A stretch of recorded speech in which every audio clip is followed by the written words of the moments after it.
Session 5 of 10, Human Smuggling and Trafficking. After lunch, Session 6, with Dr. Catherine Denler, Refugees and Asylum Seekers. So this topic today, and I hope the reading was good. I was reviewing it again. It's a lot of literature review, but wow, you learn a lot about the different transnational regimes, the different ways of conceptualizing global governance of this particular issue. In particular human trafficking, because as we'll see, human smuggling and human trafficking are quite different things. But here's maybe the common ground. Both human smuggling and human trafficking can involve illegal transportation of individuals across borders for financial gain or exploitation.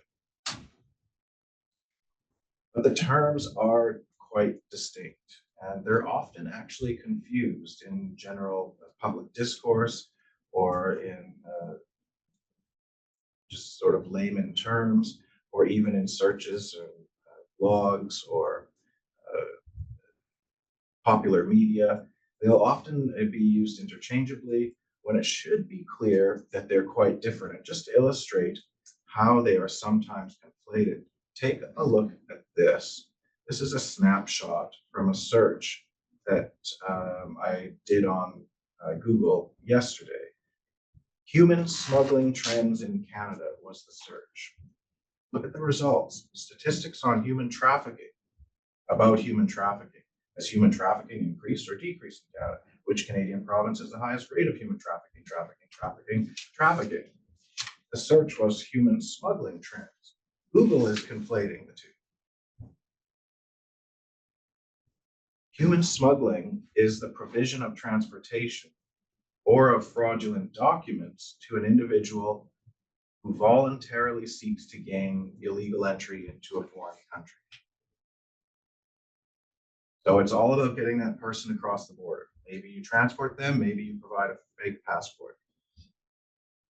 Human trafficking is the recruitment, transportation, transfer, harboring, or receipt of people through force, fraud, or deception, with the aim of exploiting them for sex or profit, usually for sex or profit.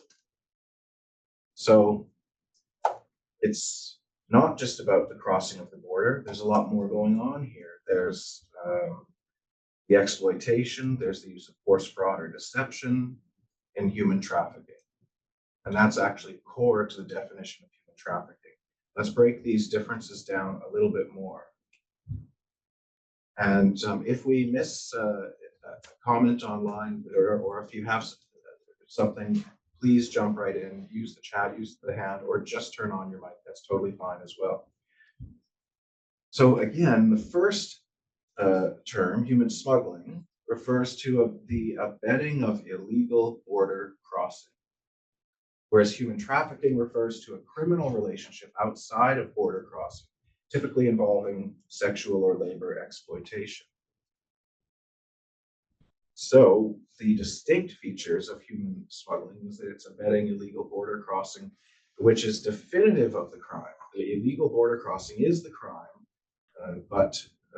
and it is also, but not always, the extent of the smuggler-smuggled relationship. So the relationship between the smuggler and the smuggled is usually simply pertaining to the facilitation of illegally crossing a border. That's the relationship between the smuggler and the smuggled. And it often involves clandestine crossing, irregular, unauthorized, illegal crossing. You know, think of crossing between regular official border crossings. Think about, you know, crossing through the deserts at the American-Mexican border. Think about precarious group of people on a precarious dinghy on the Mediterranean trying to cross from North Africa into Europe. They're trying to avoid detection for the most part. So it's clandestine or secret, and irregular, unauthorized, or illegal is usually the mode of transport, or but not always, because if the smuggling involves the provision of illegal or fraudulent documents like passports, then of course with fake ID or something like this, someone might go through a regular port of entry. Crucial to the distinction is it almost always involves consent. The relationship is consensual. Somebody really wants to get to the other side of that border and they're paying money to do it. They have a lot of agency in this situation. It's not universally consensual. You think, for example, about maybe families going, can children really consent? So, it's not exactly entirely always consensual, but people are generally saying we want to pay for the service to get across the border, and that's the relationship. And humanitarian motives and humanitarian cases can be cited. Sometimes in film or news reports, you'll see positive depictions of human smugglers that sort of humanize the smuggler as someone who's maybe making some money, but also helping some people out. Not always. It's a very dark underworld of human smuggling, and a lot of it is very corrupt, and it's hard to hold account those who are just there to exploit people or not even deliver on the services they promise. People who are seeking out a human smuggler are often in a very precarious situation and easy to be taken advantage of. But think about, for example, some iconic cases of moral human smuggling. And try to think, we've named a couple of examples. You can imagine desperate individuals from Mexico or Central America or South America or other parts of the world really wanting to get into the US. And so someone could potentially make that possible in the role of human smuggling, or likewise with the Mediterranean. Did anyone think of any other examples or famous examples in history of cases where human smuggling has been construed as a noble cause?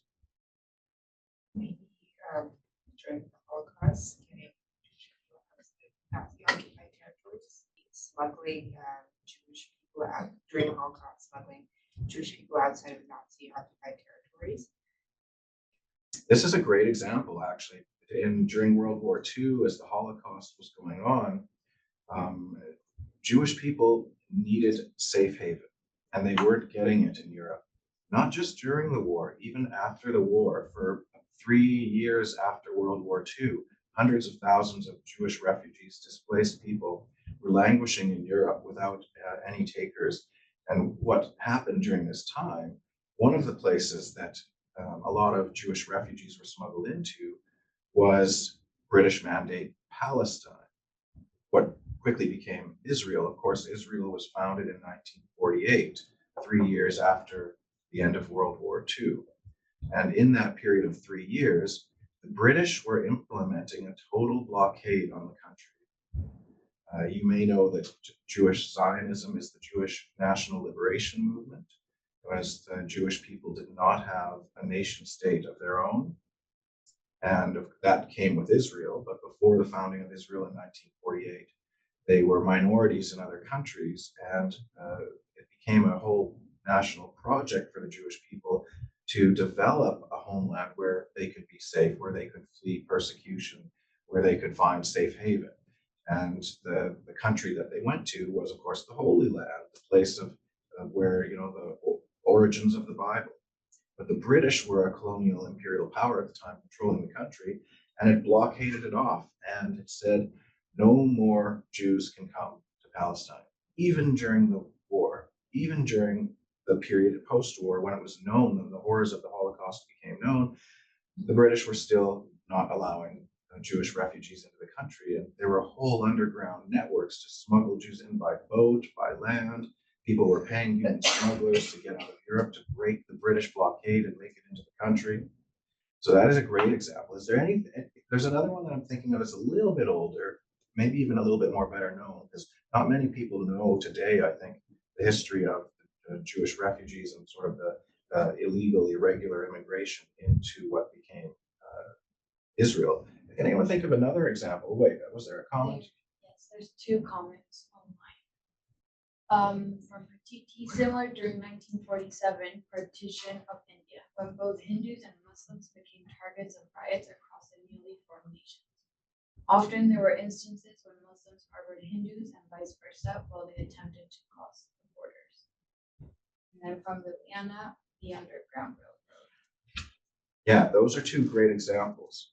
The India-Pakistan one, I'm not as familiar with. I was also thinking of the Underground Railroad, late 1800s or throughout the 19th century, when slaves who could break free or could escape from slavery were smuggled north to the northern part of the U.S., where it was a little bit safer for them, and ultimately into Canada, where it was even more safe. So crossing that border from the U.S. into Canada through underground, secret, clandestine networks has come to be regarded as a very noble uh, sort of social movement, a transnational social movement at the time.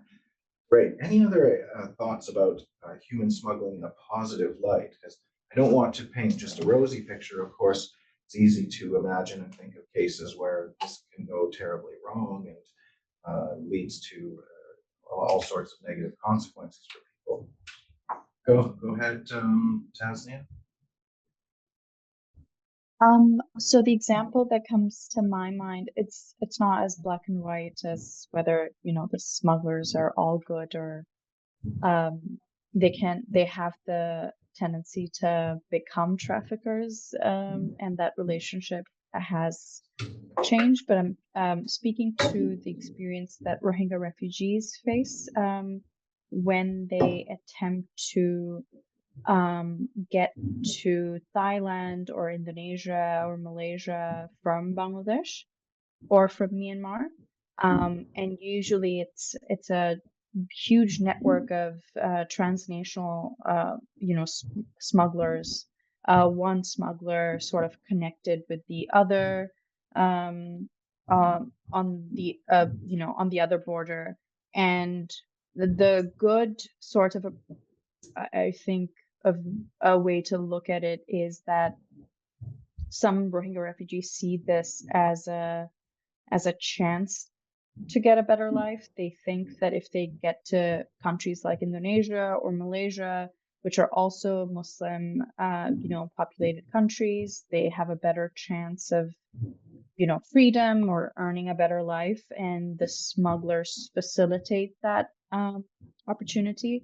Rohingya women, and there's a sort of social dynamic of it's older Rohingya women have a harder time finding a spouse in the camps for many reasons. Their dowry has, become really high, and there are Rohingya men who are based in Malaysia or Indonesia or Thailand who essentially send out the message that, yeah, we're willing to marry you if you can sort of come to this country. And so there's that gendered aspect of wanting to reach out to a smuggler. But again, with any case of smuggling, which can quickly become a case of trafficking, women tend to be obviously more vulnerable. But yeah, just wanted to mention that.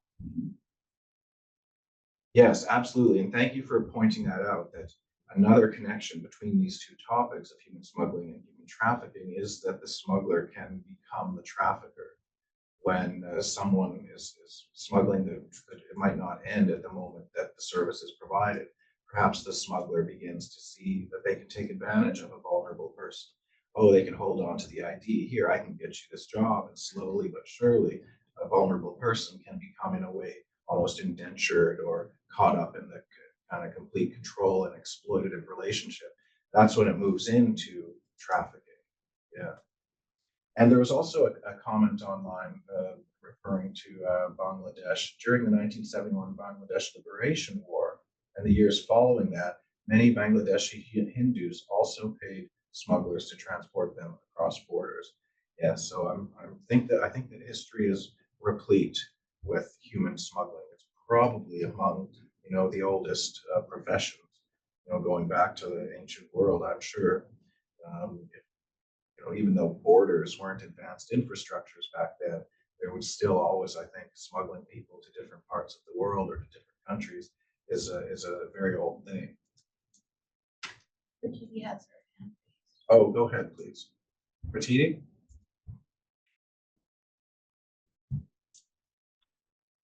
Hi.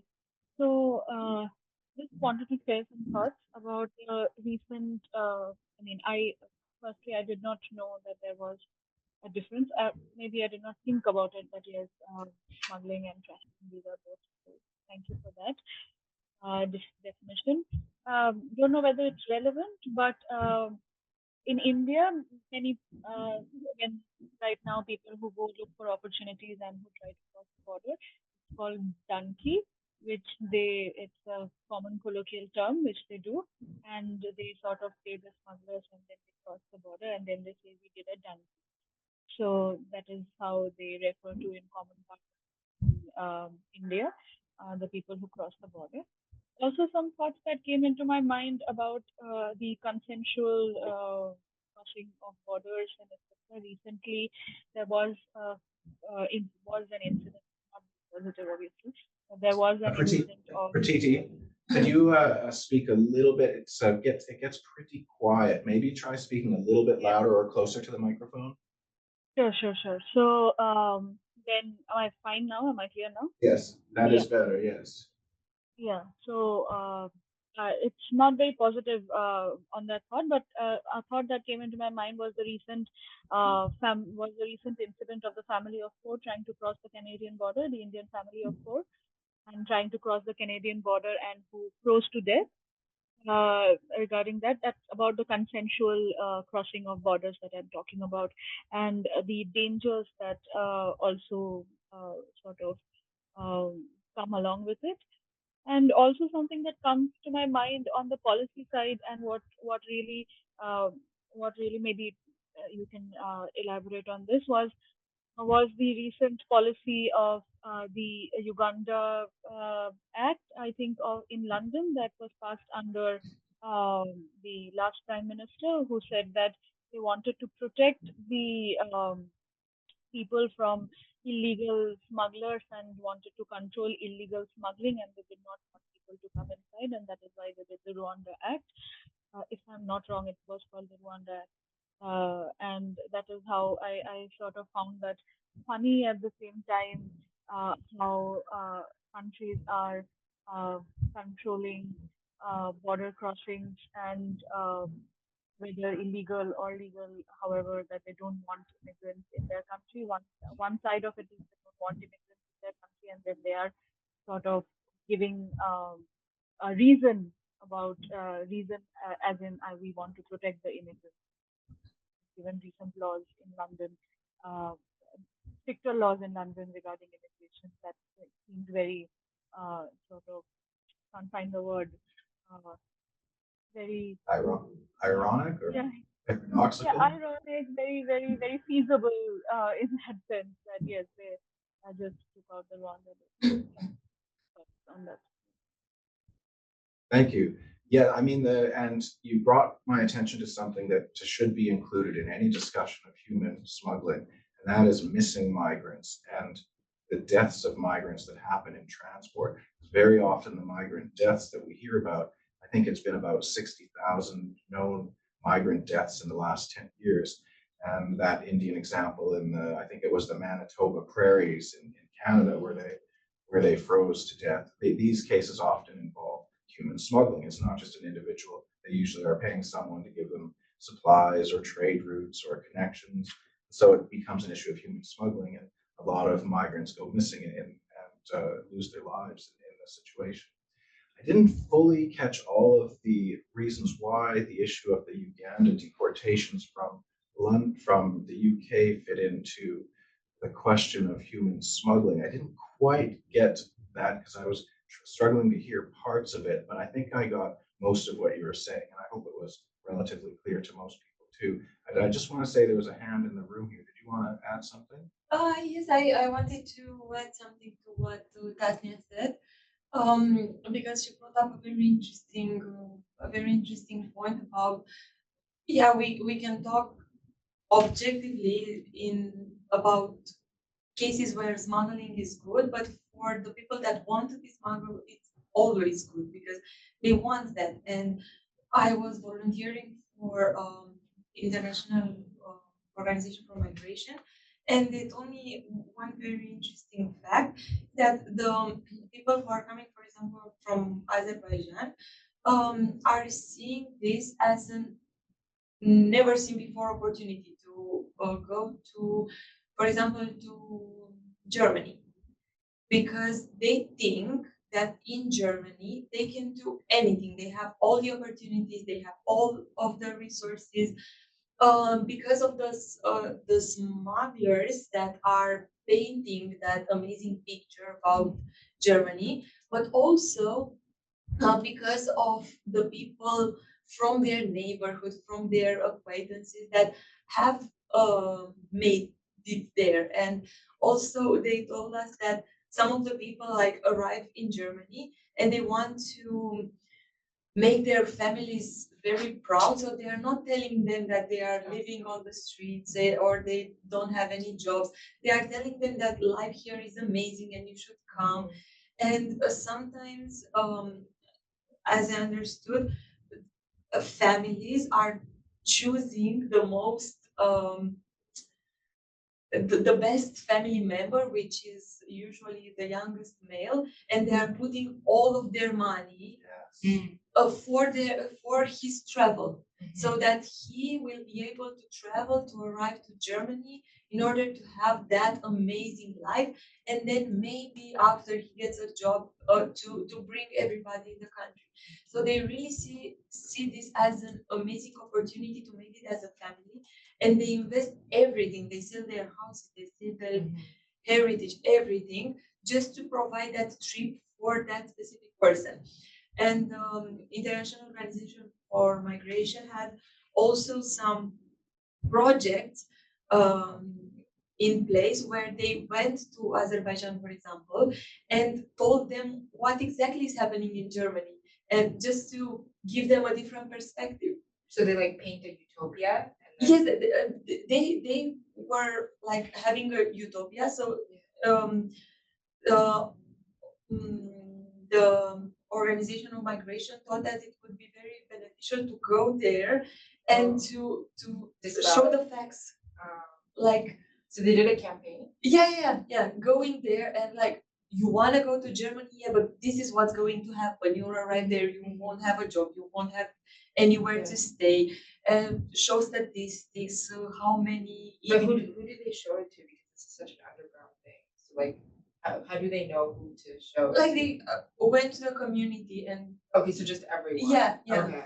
Went to the community and spread that information that Germany is not as they It's not imagine. It's not like a heaven. Yeah. And it was very interesting to see that, okay, you can help them when they arrive in Europe, but you have to help them when they are there, just to don't expose them to the danger of traveling.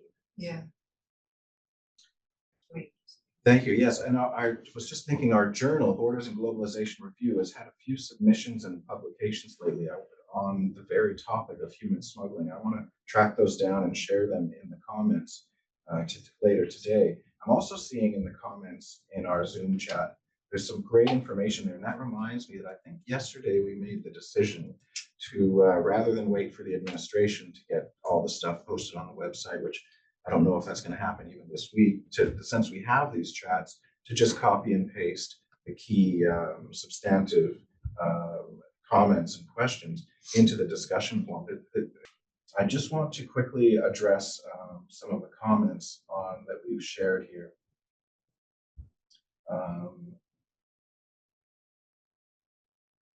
Yes, Aleda wrote, I remember reading about how displaced people have connected with smugglers in order to be reunited with families who are displaced elsewhere.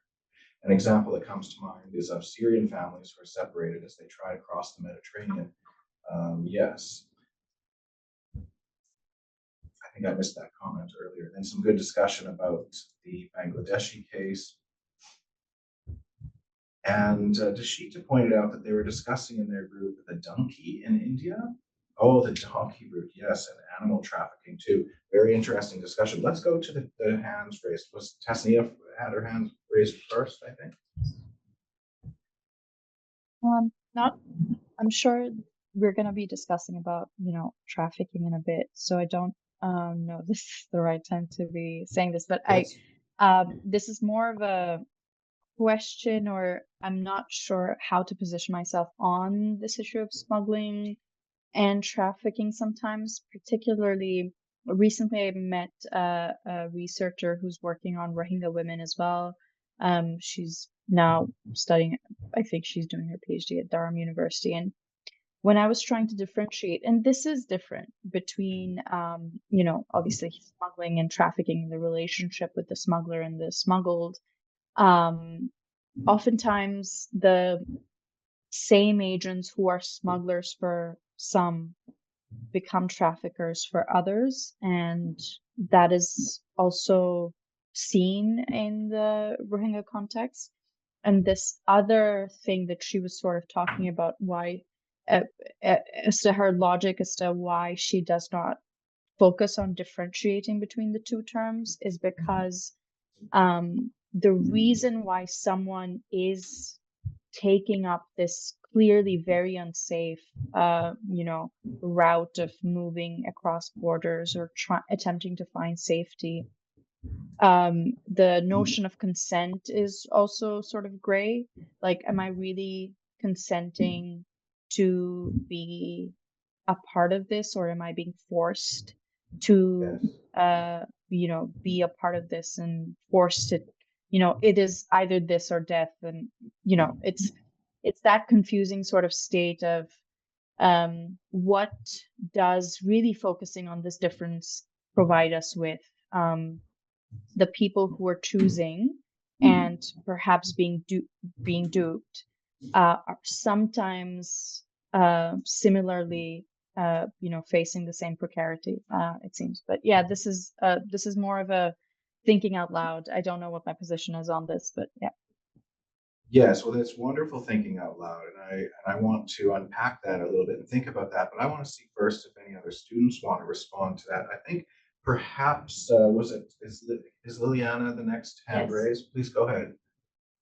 Yeah, thank you. I think my familiarity is most in the case of migration through the Americas, and I think it is important to consider that, like as Tasnia is saying, that conditions are often coercive, but that the coercion is not generated by smugglers or traffickers. It's generated by states that have restrictive migration policies. It's generated by organizations like the IOM, which do coercive messaging projects that shift the blame or responsibility onto individuals for the harsh conditions of transit routes, when that is completely a creation of our current state context, in which countries like Germany make it virtually impossible to fly from a country like Azerbaijan or various other countries that would want to migrate, and they're forced into taking dangerous routes. That's not a question in my mind for individuals to be made responsible for, when it is policy created at an international level. And I think that all of these questions need to be dealt with as manifestations or symptoms of larger structural inequalities.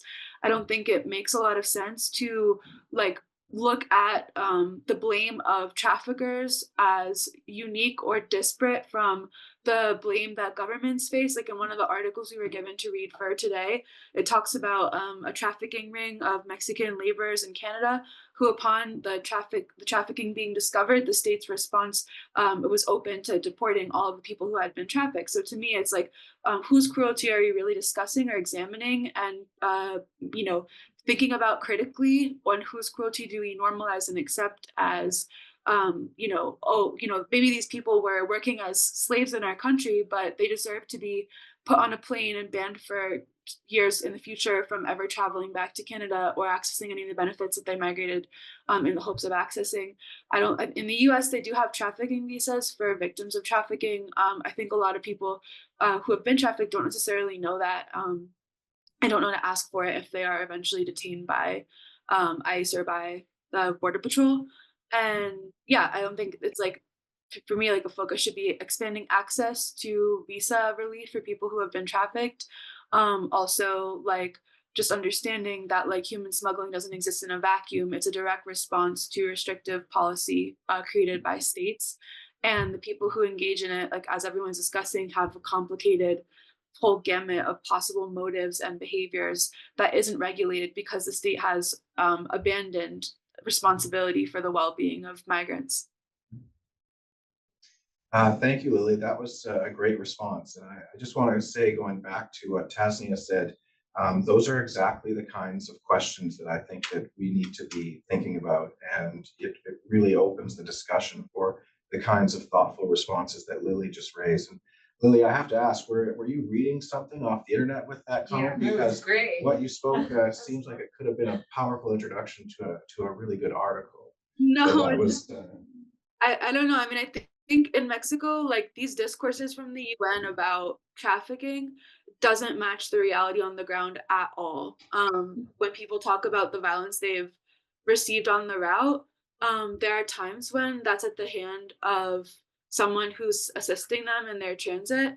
There's different also like frameworks for what that looks like in Colombia right now, people crossing the Darien Gap. There's a ton of travel agencies. Like that's how they're positioning themselves. They're literally like registered travel agencies in Necoclí and like other areas in the north of Colombia that like that's how that they're framed legally. And the same thing in Mexico and you cross from Guatemala and Tapachula. There are all of these travel agencies selling plane tickets. You know, that didn't exist 5, 10 years ago. That's a response to the way that US specifically is basically bribing and coercing Latin American countries into containing people in their in these southern cities in the hopes that they'll give up and get discouraged and not continue their travels north. And so then local people living in those places see an advantage and they don't think of themselves as smugglers, they think of themselves as travel agents.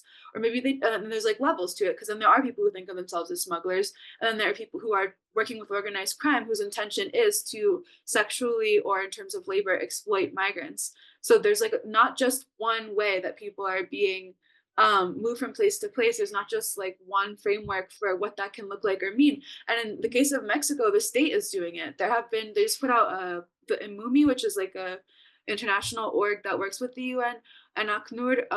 They like put out a report like 2 weeks ago saying that there are over 40,000 bus transfers in Mexico. And that's just north to south. So like them sending people, they don't have money to deport people, so they just move them around.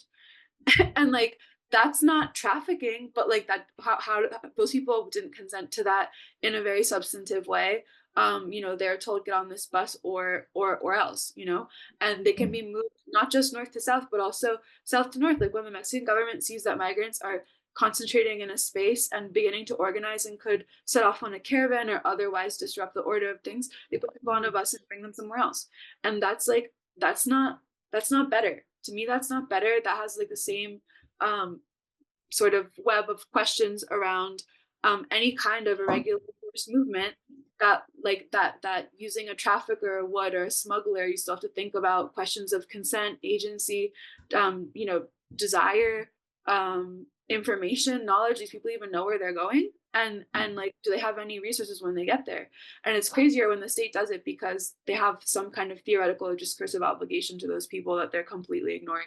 So I think that like to me it's like frustrating because a lot of like actually got contacted by a journalist last week for help making a map of trafficking routes in Mexico. I'm like that like that doesn't even make sense because if there were obvious routes then the police would go and intercept them, right? Like the whole concept of a route implies like, oh, point A to point B, just like get in my car and I'll drive you there. It's not that easy. And like and so I think there's like a lot of misinformation and that these frameworks create like a sense of concrete, I don't know, maybe other places like the Mediterranean that's like happening more, but it's been generalized to the whole world. And like what I see in my work doesn't match up with this narrative. Like people are being coerced not just by individuals, not just by organized crime, by government, by structure, you know, by economic reality. There's all different things going on that create a dynamic of coercion, which is not specific to the smuggling or trafficking relationship, and which can sometimes have much more violent and wide-reaching consequences in a state context. Yeah, again, very well said. And I really appreciate the emphasis on macro structures, on state policy, on neoliberal economics, which wants to offload all responsibility for these issues onto the individual. It's sort of the analogy is, you know, we are responsible for fixing the climate by putting our plastic in these bins and using these paper straws. and we have to do that. This is the way that we're supposed to address climate change. It's sort of like the state offloads it. Well, let's focus on the smugglers. Let's criminalize the migrants when it's completely overlooking some of the structural causes that are driving these things. And again, a great point to emphasize the murky web of how so many different factors. These are multi-causal, complicated situations. And the like um, global migration organization, like the UN, IOM, are also complicit in this. So I really like the highlight of that because sometimes when I look at my work, I always focus on like, okay, let's try to find the traditional ways and mechanisms of sorting stuff out when in fact they are also responsible for perpetuating the same vulnerabilities and inequalities. So that's that was amazingly said.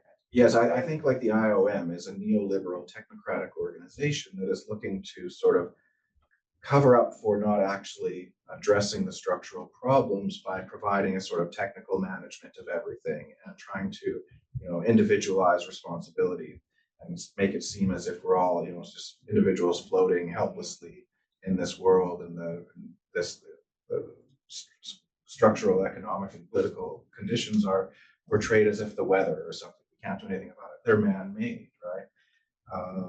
Let's look at a couple of comments online. Where do I begin? I think I begin with Michelle. Many are promised a certain life in the new country, provide consent based on the story given to enticing a person to agree to move. However, upon entry, are then in debt bondage. Yes, debt bondage situation unexpectedly by potentially the same smuggler or by another facilitator in the MO used to move these people, whether sex trafficking or labor trafficking. Consent is therefore questionable and is often yes. And certainly individuals don't consent to having to flee their home country. But focusing on the smuggler-smuggled relationship, that the question of consent becomes, I think, an important factor. And I wouldn't speak of trafficking routes north and south across Mexico's trafficking, maybe travel routes, migration routes, human smuggling routes, because trafficking is a legal term that let's come to trafficking in just a moment, and I want to quickly go over the next few comments, and then turn to Maria, because we are turning to human trafficking in just a moment. Pratiti writes, I agree with Lily. I was wanting to discuss the dichotomy that exists. Restrictive policies such as the Rwanda Act states returning people crossing the sea through dangerous routes. Okay. Do acts like the Rwanda Act help immigrants? Because smugglers are never crossing the borders. Immigrants are, and are ultimately left alone, abandoned on the borders. Good point. And then Tatiana, recent state run, supported by the Belarusian state as an active actor, smuggling of migrants from the Middle East, moving through Belarus or Russia, and then across the Belarusian, Polish, Lithuanian, Latvian border to European Union, Germany, Poland, and others, countries as a way to retaliate against the EU. Yes, this is interesting. Sorry, Migrants and refugees as pawns in geopolitical rivalries. So the way Russians, well, apparently this is what I think Tatiana is pointing to, is basically, oh, you don't want an influx of migrants and people in a desperate situation? Here, have some more. And we have seen Turkey do this with its sort of leveraging whether or not it will open the valve of Syrian migrants or other Middle Eastern migrants into Europe, and constantly sort of blackmailing Europe with this. In fact, being paid millions of dollars by Europe to keep the migrants, the irregular migrants, the asylum seekers in check. These are important points. And Anna writes, Maria, after the comments, yes. Maria, do you want to jump in? Yeah, I was kind of wanting to say something similar to Liliana. I think I'm most familiar with the Mexican context. But really what I wanted to say is like how, as we discussed in the first section, first class, these like migration governance structures are kind of also promoting these dynamics, because I think at least in the Mexican context or in the Americas, there is this idea that you have to make it through the Americas and particularly Mexico to reach the southern US border, because that's where you can claim asylum. So the real question is like, okay, how do you actually move in Mexico because it's such a huge country. And then kind of like thinking out these mobility structures where like Mexico is a relatively open country. I think a lot of people, there are restrictions, but if you make it in, then you can get to the US. And that's why like there's all these agreements between like the US and Mexico about like what can Mexico get from the US if they are able to like stop these people that are coming to the southern border. So this creates new incentives to promote trafficking, as Liliana was saying, like like is it travel through Mexico to get to the US border, or is it trafficking? But at the end, like the real reason why people are traveling through Mexico is to be able to request asylum.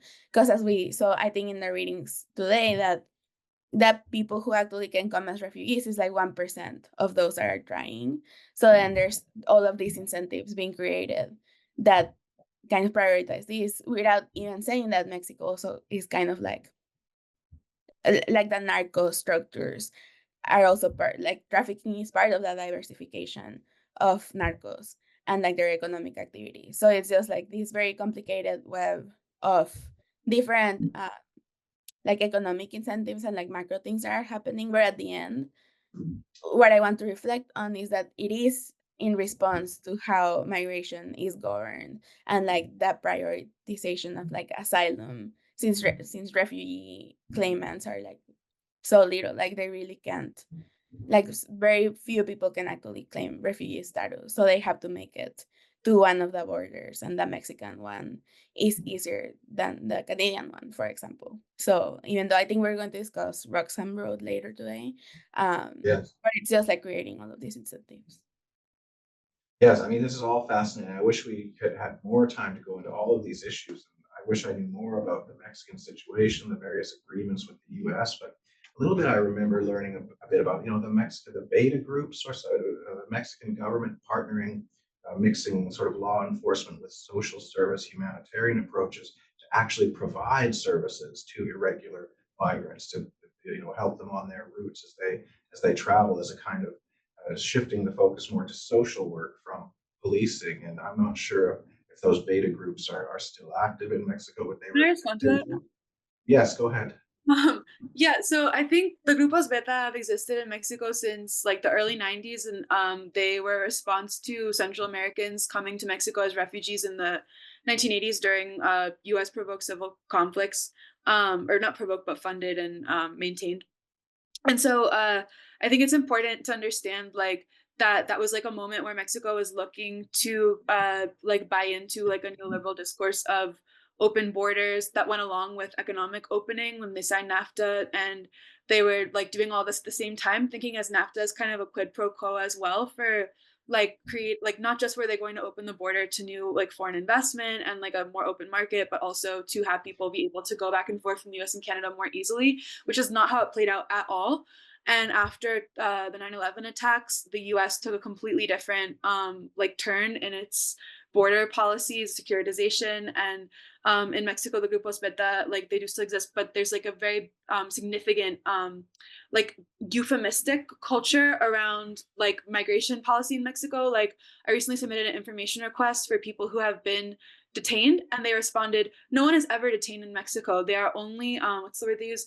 Like they're only encountered, I think, and then like and housed. Like they use the word housed or sheltered instead of detained. And they call the last year when there was like a fire at a migrant shelter that killed 40 people, the president called it a shelter. It was a detention center. They were in functionally, it was a prison. They were camping out on the US border waiting to be able to cross, and there was like a sweep, and they put all of those people in the detention center because it's like a same logic as like whatever homeless encampment, or like just like, ooh, these people are on our streets and we have to put them away. And so they're in the detention center, and they started a fire because they hadn't had access to water, and 40 people died. They were locked in, and the president went on TV and said that it was a migrant shelter and that it was their fault. So like it's like these discursive traps I think are really important to be aware of. Like I think because policy, especially coming from a US perspective, obviously the US is one of the most restrictive migration regimes in the world. And so like coming as an American to Mexico, you're like, oh my gosh, like they're doing so much here, like they're really helping. And then like when you start to understand better how the government talks about these things and that they're using that, they have excellent, like on paper, the law is incredible. It's completely geared towards humanitarian protections, accompaniment, like getting people, you know, their needs met and their rights respected while they're transiting Mexico. And the reality of what's happening is quite different. And like largely, I don't think that's completely on Mexico's government. It's largely because of pressures they face externally in foreign policy. I don't know if Maria like has another. Speaking obviously as an outsider in a way, although I have lived here and worked on this issue for a long time, but that's what I've observed, and I think it's like tough as folks like English speakers, and then you read stuff in translation, and it comes across as, oh, they have migrant shelters, but it's there's a lot of pretty restrictive policies, and you know, responding to U.S. incentives to securitize the border and use Mexico as a vertical wall. Can I ask a question? Yes, I just want to pause the discussion and questions around smuggling and irregular migration and refugee issues.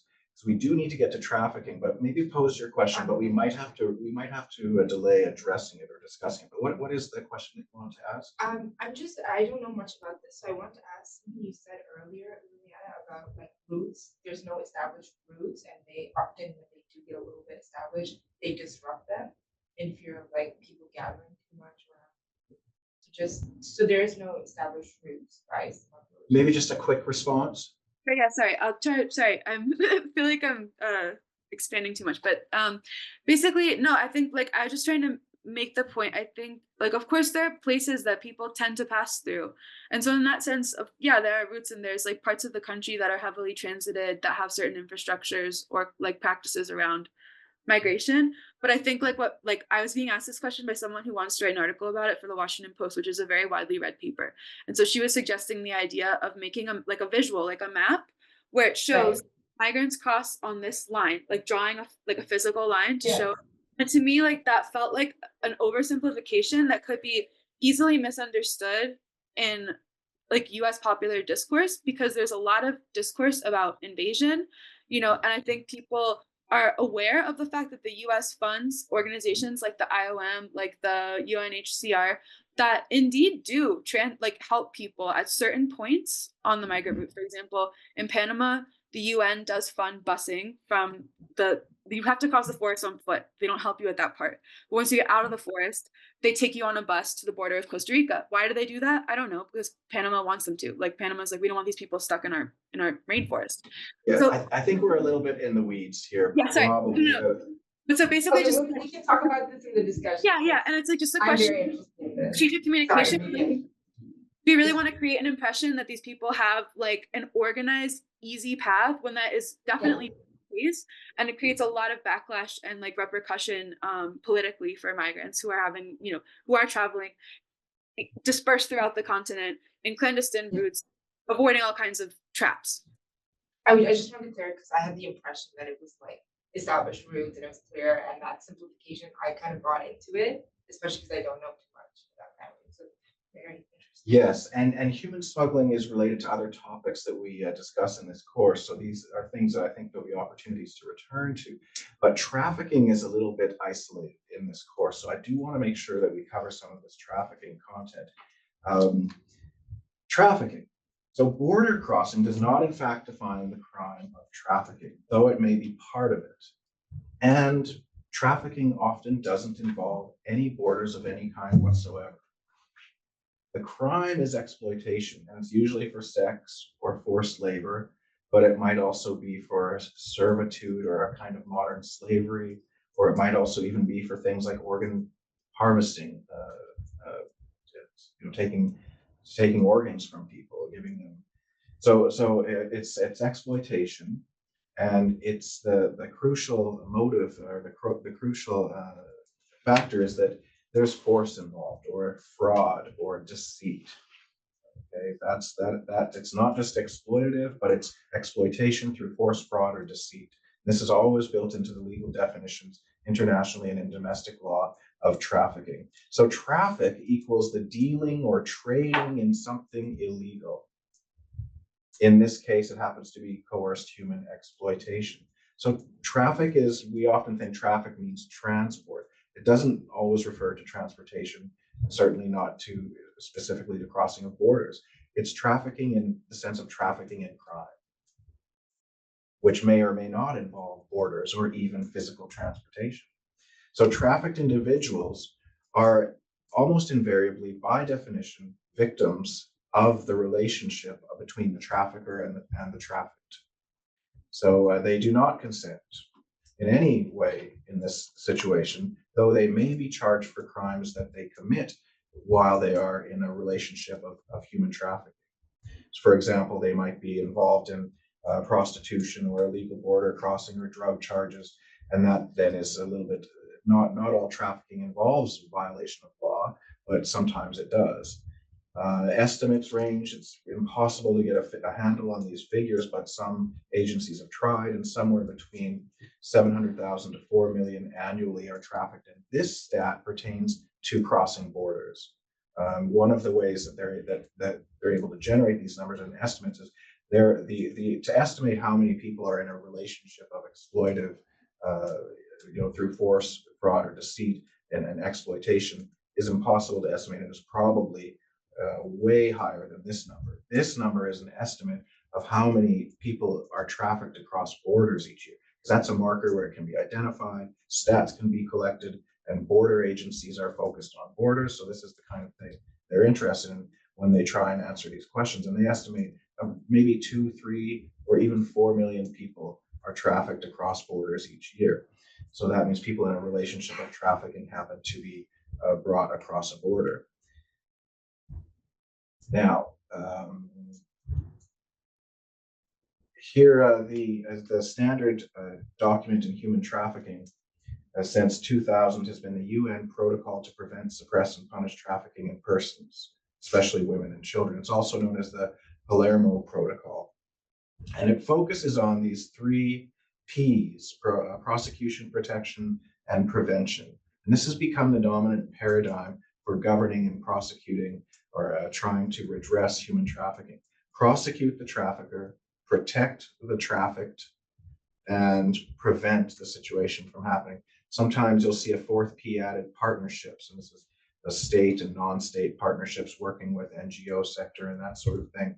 This landmark 2000 Palermo Protocol of the UN set off a cascade internationally of other countries legislating domestically and other regions legislating on this. For example, it took its form in the US legislation as the TVPA, the Trafficking Victims Protection Act. In Canada, it was a lot of it was bound up in the 2001 Immigration and Refugee Protection Act. In the EU, they had the Convention on Action Against Trafficking in Human Beings. In practice, prosecution of traffickers still overshadows the protection of the trafficked. The prosecution, the law enforcement angle still tends to predominate, even though states have put this interest in prevention and protection front and center. What's actually happening and where the money is going tends to still be in a sort of paradigm of let's get the lawbreakers, let's collect the evidence and prosecute them in court. That's the sort of prevailing approach. Now, non-citizen victims of trafficking are in need of much greater legal protections. So it's one thing to have an issue of an exploitive relationship within a given country, but once you start dealing with non-citizens, you have someone who is particularly vulnerable. When you can control someone's passport, or if they are in a situation where they get discovered and would potentially face deportation, making them all the more dependent on their trafficker to maintain that relationship, almost as if it's protecting them from the law, when in fact in response to exactly this kind of situation and built into the protection aspect of this new governance regime, states are trying to say we are moving away from punishing the victim of trafficking, and we're starting to move away from deporting victims of non-citizen victims of human trafficking. But there's still a lot of work to do. And one thing that's often happening is these sorts of protections are linked to cooperation with law enforcement. Hey, you want that temporary visa? You want that trafficking visa, one of the T visas in the US to allow you to stay here because of your unique situation? give us all the information about your trafficker. Give us names, phone numbers, who does he talk to? And very often, unfortunately, the supports offered by the state are linked to and made contingent on this kind of support, cooperation with law enforcement. And in these circumstances, it needs to be mentioned that women, and especially queer folk, are more at risk of violence. And it's also the case that immigration officers are undertrained to recognize these sort of intersectional degrees of vulnerability, and not trained to properly recognize it when they see it. I think I just want to get through a little bit more, and then we'll open it right back up to discussion. So Can NGOs. I jump in for a second? Yes, please, Michelle, go ahead. I'm just curious on that last comment with the undertrained for the immigration officers. It's a bold statement. So I'm just curious, like, what's that based on? Because there is so much training out there, but then it's also how it's presented in the moment to those officers as well. Yes.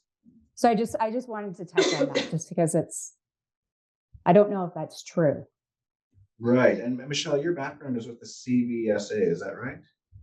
Yeah, it's with Canada Border Services. I'm not a frontline officer. However, I work in the intelligence analysis part of it. So all of the topics absolutely pertain to my day-to-day work. However, Yes. Again, it's coming from a law enforcement perspective. So unfortunately, it's looking at the side of wrongdoing a lot of times. But with that, like that last one, as far as undertrained, I mean, I think there's a lot of ways that when a person arrives and they are being smuggled or they're being trafficked, it can often, there's only moments to determine what's actually going on there. So sometimes, again, it might look consensual. Somebody might look like they're consenting to something, but then, what happens after the fact can be quite different. And then all the other things you mentioned come into play as far as fear of reprisal, fear of speaking up. Are they going to be treated as the victim? Are they going to be looked at as the one involved criminally and that they'll be deported, et cetera? And all those other things come into it. But there's a lot of training put out there so that we can recognize what is potentially occurring with these people who are likely victims. Thank you, Michelle. I'm so grateful that we have you in this room to make that comment. And you're probably right, I think, to a large extent. Maybe this comment is this last bullet point is overly general, and maybe it's even a little bit dated. But let me just say too, when it comes to gender-based violence, especially as it affects, for example, transsexual people, I think most of society is in need of training and better understanding and education on how these things work, and border personnel and immigration personnel are certainly no different. I was actually involved in writing a report for the CBSA. There was a bit of a private consulting fee went out. Me and a colleague did a little bit of research into gender-based violence at the border and how to recognize it. And the task of the report was actually to do a survey of global jurisdictions, of other international jurisdictions. What are other countries doing about identifying and policy towards gender-based violence at the border, whether it's in the form of just regular people crossing the border, whether it's trafficking or human smuggling, and some of the issues involved. And one of the findings was that very often, and maybe Canada less so, and maybe this has changed in more recent years, because this was already maybe 5 years ago when I last looked at the research, was that effectively you have someone who's a border personnel, at the border front lines, and they're often just not equipped to do the kind of psychological or character assessment that might point to ongoing trauma or relations of exploitation. And I don't think that's a dig against border people or immigration enforcement in general, but this is just one of the points where that sort of, I think, background is all the more important. And I do hope that, because very often in the literature, it's all about, yes, governments need to be doing more training and workshops on this stuff. And so probably there has been a lot of that, and there is a lot of training around it, and maybe even more than I know. Did you want to respond to that? Yeah, I think you're right. I mean, I think that comment of saying that maybe this is dated, that might speak to it as well, because I know for myself, I've been on a lot, especially in recent years, training related to exactly those topics. So maybe it is catching up to the point that we are, the training is, I would say, quite extensive at this point. But I think it's interesting also that, like, there's kind of two things I guess I've been thinking about the last few days, is that in the moments that a border, like the border is the first line of defense of entry into a country, which kind of touches on all these topics we're talking about. So in those moments, the border officer has to determine so many things about whether this person is going to enter this country or not. And it's funny because in those moments, it can be seen as not enough time to dive into somebody's background that might identify them as a victim. But at the same time, too much scrutiny has also been brought up as far as asking too many questions, and that comes across as unfair treatment. So it's kind of an interesting point to be, if you sit yourself in the seat of a border officer, which I can't say I've been, but I do think about their quick decision-making time frame. There's a lot of factors that could go both directions on this. Yes. Yeah, I really appreciate that. Thank you for those insights. So I guess what we've been saying then, NGOs have been pushing states, encouraging states, and this is, I think there's been a lot of, the public, I think, is on the right side of this. And I think the government's intentions in most Western states is on the right side of this. Whether the approaches are quite right or that's quite enough is maybe another question. But some of the approaches that are being taken, training immigration and law enforcement officials, and I think we've already mentioned a few of these examples, movements to encourage governments and judges or courts to allow for compassionate stay, whether it's a temporary resident permit, a T visa in the US, or some sort of even humanitarian permanent residency has been on occasion granted. Vacating sentences, or what's called vacatur statutes, I might not be pronouncing that Latin term quite right, where basically the court will expunge from the legal record something that a trafficking victim may have been convicted of. Drugs, prostitution, or immigration violations can sometimes be vacated on these sort of humanitarian grounds, recognition of a victim's circumstances. And another push in the discourse is to say, if we are accepting that human beings who are in a relationship of trafficking are victims, then why don't we treat them like we treat minors in these situations? Basically, the safe harbor law approach says the same approach that we take to minors in conditions of trafficking, and if they happen to be involved in prostitution or drug offenses or immigration offenses, is to say they are a minor and we're not going to prosecute it. So some are saying this is the framework that could be extended to adult victims of human trafficking. I'm not too sure how much progress has been made on that in recent years, but that's one approach. Okay, that's what I had on trafficking. We are just a couple minutes over for taking a break, but I don't think it would be the end of the world if we took a few more minutes. If anyone wants to jump back in or pick up any of these threads that we've been discussing. There's a comment from Lily online, and it says, it's also a huge task to entrust to individuals, like Michelle is saying, to detect the entire dynamic of someone else's relationship in a few moments or even a long interview. As we were discussing earlier, the factors which lead to human trafficking are structural. So trying to address them through training and perfecting individuals is little to address the root cause. Thank you. Anyone else? Tasnia just raised her hand if you want to go ahead. For sure, go ahead, Tasnia.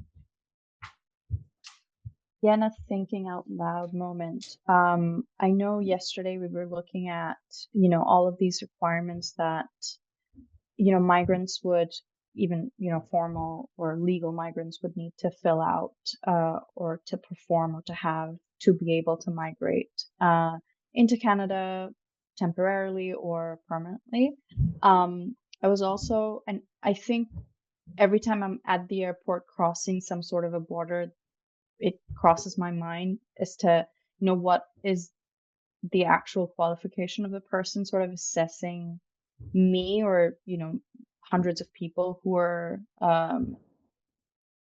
attempting to cross the border today or on that very day. And For example, in Bangladesh, for me to, go through immigration, I would need to produce documents that are not relevant to other borders. And a lot of bias comes into how they assess things. If I'm a single woman who's traveling, there's a lot more questions for me, etc. And a lot to what Michelle said, like sometimes when there are too many questions, it seems like you're profiling or you're just being difficult. But going back to who are hired as these border officers and who are hired as these people who are interacting with people who could be more vulnerable than others, and um, I've never sort of asked myself this or never seen it in literature where someone's assessing whether we're hiring the right people to do that job. Um, and I don't know if this should be discussed or it should be a part of the discussion. Yeah. Yes, I'm sure it is, and I would hope it is. And I think, in the interest of not getting too behind on our schedule, let's bring Maria in, and then we'll take our 20-minute break. Yeah, thank you. No, I just wanted to respond to Michelle because I think your perspective as an intelligence agent is very interesting, especially if we're talking about like human trafficking and smuggling. I think that people that are traveling in the conditions of like having to seek out those kind of resources are probably also not very much like readable to the states, in terms of, for example, like biometric borders and just having their information. Like if we think of the first lesson of the mobility score and like having a passport and what passports say about us as migrants and like how can we travel, the worse the conditions that you're trying to escape of, I would also imagine there's less information about you. So I do appreciate that point of saying like, well, obviously in a sense the state has to do that work of seeing who they let in or not, and I do understand that. On the other hand, as Tasnia was bringing up, like maybe the experience of crossing the border, like it is usually a profile of individuals who are the border agents, and then they might have biases that, of course, there's probably trainings to try to address those biases. So yeah, I'm just curious about like that perspective of the state, because I think we're never going to be in a point, at least right now, where we're going to be like, oh, there's no more state. So we do have to consider like how states view kind of like individuals in these conditions. And then um, I have a friend that is doing her PhD on extracontinental migration in the Americas, and these migrants, especially extracontinental migrants, want to be detected by the state because that's the way that they can actually request asylum. It's different for Mexicans and Central Americans because it's easier to deport them. But if you're coming from really far away to the U.S. or Canada, then you want to actually be detected and talk with be found by border agents to be able to seek these international protections. But yes, I just wanted to say that. And obviously, Michelle, I really appreciate your perspective, because I don't think we're as academics, we can be like, oh, the state sucks, but then like that's kind of like the way it works, and we also have to kind of understand in terms of policy how the state views these dynamics. Michelle, it looks like you want to respond very quickly if possible, Yeah. because I just want to say too that after Michelle makes the final comment before the break, any more thoughts on this, write it down in case we don't get to address it today, because tomorrow we have that 30-minute window to pick up on any other threads. So we'll let Michelle close off this portion of our session. Just and really fast. I've been listening to the stories about the border crossings, which absolutely sound terrible, and I'm kind of trying to reflect on it too from the perspective of does it appear like profiling? Does it feel like that? We talk about profiling quite a bit in my agency, but at the same time, it's one of these things where there's like this fine line of trying to, especially from an intelligence analyst perspective, my job is to give tools to the front line to know that they're able to make better decisions. So some of those times we have to look at what's the story behind it? What are the indicators? What can we give them as tools to be able to recognize when somebody is actually doing something illegally when they're coming through the border? So it's taking all of that information from a bunch of different perspectives and then presenting it in a way so they can make a more informed decision. So in the moment, they are thinking about many situations where somebody maybe often does the wrong thing. So then we have to be able to show them that, you know, these are the indicators of somebody that is going to be coming in illegally in a regular migration situation, and be able to try to give them the tools to make a better decision. But at the end of the day, does that make them probably appear to be profiling, asking too many questions, scrutinizing? It would. It absolutely would. So I think there's, you know, unfortunately, there's a fine line right there on trying to give them the tools they need, not make it sound like we're being one-sided, but at the same time, making sure they can make an educated decision in the moment. And keeping in mind, there's too many people in this world that are also just trying to circumvent and do illicit activities in all of these areas we've talked about. That's the unfortunate part.